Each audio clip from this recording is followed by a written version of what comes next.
Who's heard the Pareto Principle?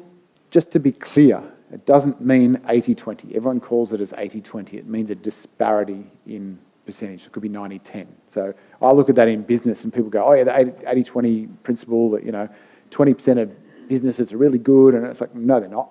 It's probably 95-5. 5% are really good, the other 95 aren't. You think about the experiences that you have. Few businesses fit in that top. So there wouldn't be 20%. The way people, because they don't know how to do it. They don't have the skill set. We're not taught. It's like, I'm just going to start a business, and then you have no idea what you're doing. I was exactly the same. Still trying to figure it out. Top 20%, right? So this is where you get 80% of your results. This is where you get 20%. So why the hell are we spending 80% of our spending, 80% of our time, and I'm going to say it again, spending, just like this, versus investing our time in the 20, which is giving us 80% more of the results? Why? What's stopping us? Ourselves? Habit? Discomfort? That's a good one. Excuses? Yeah. Stories? Lack of structure? Expectations?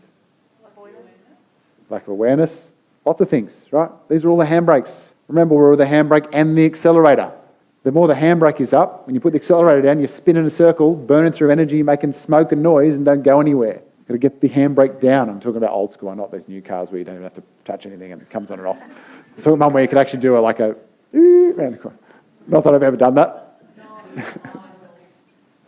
My son's not named after a car or anything, but so this is 10x.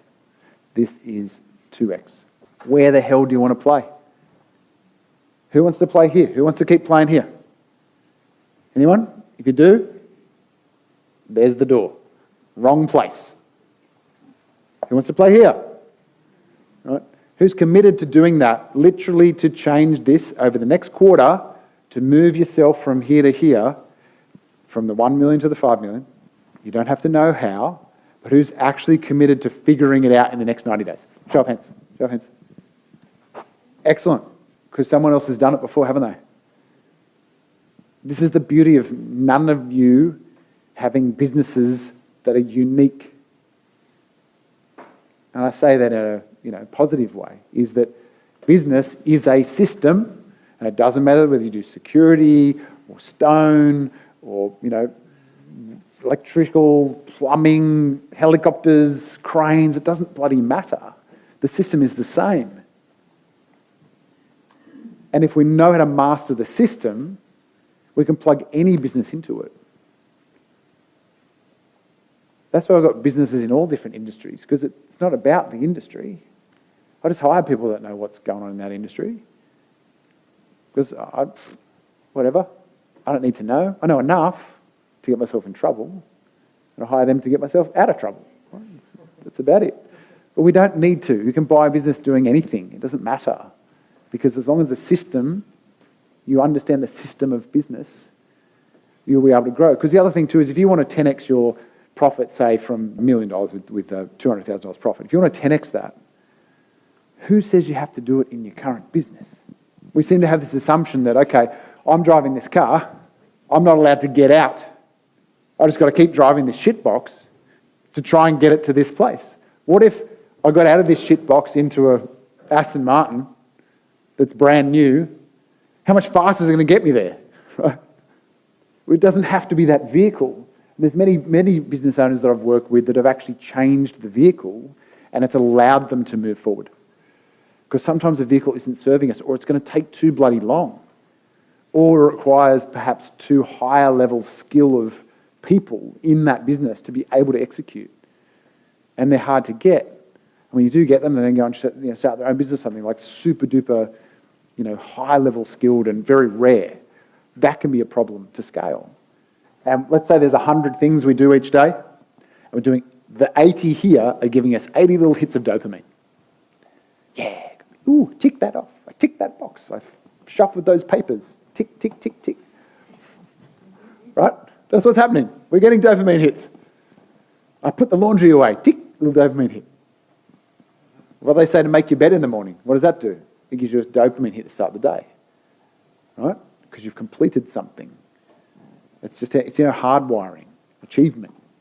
Some more than others, but it's still in there. So if you're doing all these things, tick, tick, tick, tick, tick, when you take that away, you have an actual physiological withdrawal from that 80% of your dopamine. Which means, where do you want to go? Oh, I want to come back to get my fix again. So you start doing stuff again. Keeps pulling you back. We're addicts to our own stuff that our bodies are producing in our brain. But it's designed for that. It's designed, it's the reward mechanism. So it's reward, which means you then take another step. That's what they say. If you're feeling flat, if you're feeling low on that consciousness scale, the best thing you do is anything. Do anything. But a tiniest achievement. If you're laying there and like, oh, I just want to get up. Get up. Oh, I don't want to do anything. Have a freaking shower. I don't know. Whatever it is. Do something. Because each little thing that you then achieve, particularly when you didn't want to or didn't feel like it, it's that resilience thing of like, I'm pushing through, there's grit, there's determination, I'm actually doing something when I could hear in my head it was telling me I don't want to or don't do it. Right? Does that make sense?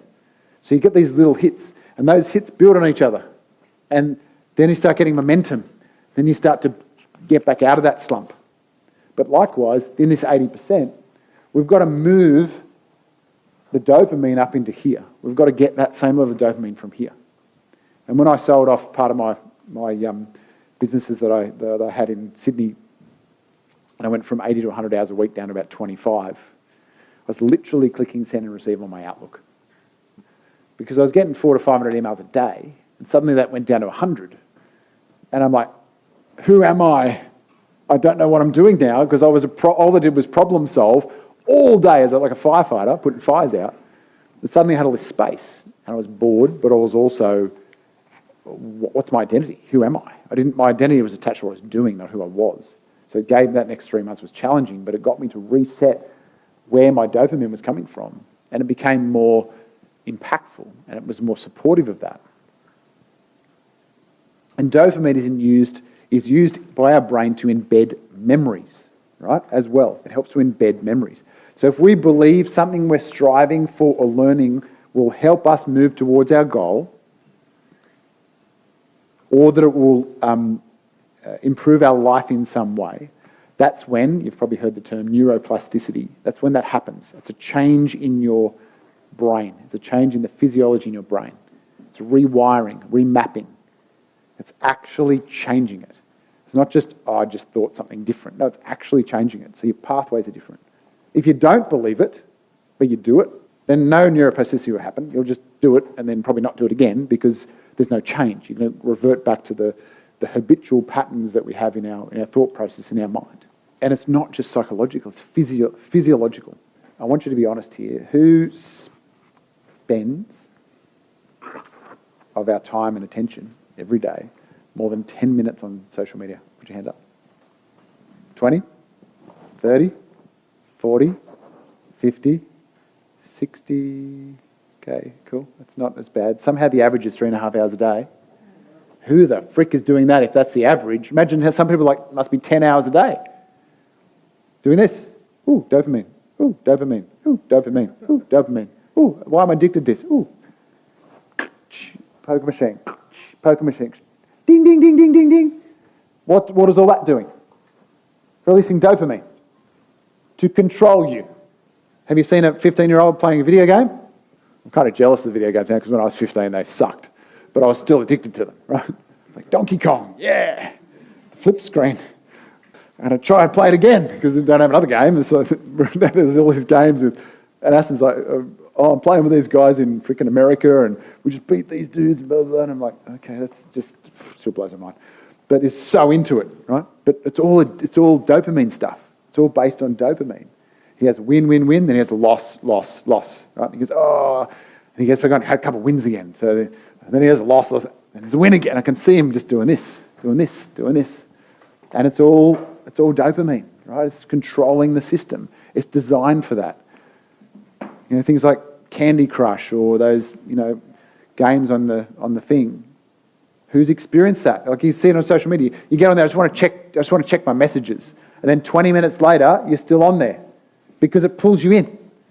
because there's a dopamine hit. Every time you come across something that you're interested in, there's a little tiny dopamine hit. So the 10x leadership and way of thinking requires deliberate focus, deliberate attention. So that's why our plan has to be strong. That's why our execution framework has to be clear. What we are going to achieve by when has to be really clear. Because if it's wishy-washy, then what are your outcomes going to be? They're also going to be wishy-washy. Your attention is a finite resource. What happens when you start to get your attention spread out? What happens with your ability to concentrate? You get distracted. What happens to your ability to problem solve? Why do you think text messaging and driving a car is not necessarily a good thing? I don't understand these kids that ride their bike whilst texting, and they've got the helmet on, but it's undone. And I'm like, oh my God. Seriously. But it's an electric bike too, doing 50 k's an hour on the road, because they just got it for Christmas, with their thing on, not text messaging. And I'm like, taking selfies probably, yeah. And what happens when you look at your phone? Where does what happens to everything around you other than this little couple of inches of screen? Just, it's gone, isn't it? You can't focus out and in at the same time. So if you're doing this is the screen of the phone, right? And this is everything else. If you're focusing here, your attention's now narrowed down to that small thing, and it's much more laser focused in a positive way in this sense. By show of hands, who pays someone to clean the house? Keep it up. What best money ever? Who wash the car? Who pays someone to wash the car? Yeah. Who pays someone to service their pool? Yep. What about mow their lawn? Yep. Gardening? Anyone get someone to wash their clothes? Yeah, a couple. Yeah. Yeah. Wife. How much do you pay? How much do you pay, Yuri? Yeah. Just buy a second one. It's twice as fast. So for me, it costs about $450 a month. And I don't do that so that I can then work that time. I do that so that I've actually got time. Because I value my time by the hour, not just my work time. It's the time when I'm not working. Because there's the concept of sports people, right? They perform about 5 to 10% of the time. They practice and train about 40% of the time, and they rest about 50% of the time. As business owners, we don't. We're performing about 90% of the time. We're training about 10% of the time, and what the frick is rest? Just get up and do it again the next day. That's the journey, right? Anyone been there before? Anyone still there? Okay, well, you're in the right place. We'll work on that. I'm glad that it was the newer members that have said that. It's good because the others didn't put their hands up, so it's a good sign. But yeah, $450 a month. I don't have to think about any of that. Nothing. Zero. They've even got a key to my front gate. They just come in, they do it, and then they go. All right, I just rock up. Oh, look, the lawns are done. Cool. I just have an automatic debit go out. I don't even think of it. Mind you, the guy charged me $50. I don't know how the hell he does it for $50. I'm just like, my last guy was $140. So sure, $50. No. I said, so $50. He goes, yep. Okay. Cash or do you want me to get an account? And he goes, I don't mind. And I'm like, I thought it was a cashy, but sure. So it just goes out of my account every time he comes. But this is the thing, right? If you are serious about achieving your vision and your mission, you need to remove the noise. Because again, whilst it might be, it only take me like an hour to mow the lawn. Unless you love it. Otherwise, get someone else to do it. Because then you've got space. If you've got space to go for a walk or just relax. When do like light bulb moments happen? In the shower? Where else? When it's not noisy. Create more space. Stop filling your space with noise. Part of what I did last year, as I said, I was doing about 20 hours on average a week, except for the couple of weeks around the events time. It's a little bit more, but that's awesome because we get to create these and deliver these. But that in the downtime, I was doing renovations on my house. I was painting and doing other stuff, and people are like, why don't you pay someone to do that? I'm like, because me painting is kind of like the, wax on, wax off thing. Me painting and that repetitious thing is where all these light bulbs happen. All these little quiet things that I couldn't hear from my subconscious and my intuition start to pop up into my conscious mind. Because after about an hour, your conscious mind's like, oh, I'm out of energy, I can't really think about anything anymore. It just starts to slow down. So then your subconscious starts to come up, right? So for me, that's a form of catharsis. I know some people hate painting, but I enjoy it. Just like that's why I run as well. So I run 3 to 4 times a week. So while I'm running, and the other day I went to run 3Ks, ended up running 6Ks because all this stuff started to download for the event. I'm like, oh, better not stop. So I just kept running, another 3S. And then when I got to the end, I got my Voxer out and I did a message to self, and dumped everything that downloaded so I wouldn't forget it. And then when I went home, I then put it into the content. Because the moment struck, that moment of inspiration, of flow, was there, and I wasn't going to let it go. You've probably all felt that when you're doing different things, when it's quieter, when you stop distracting yourself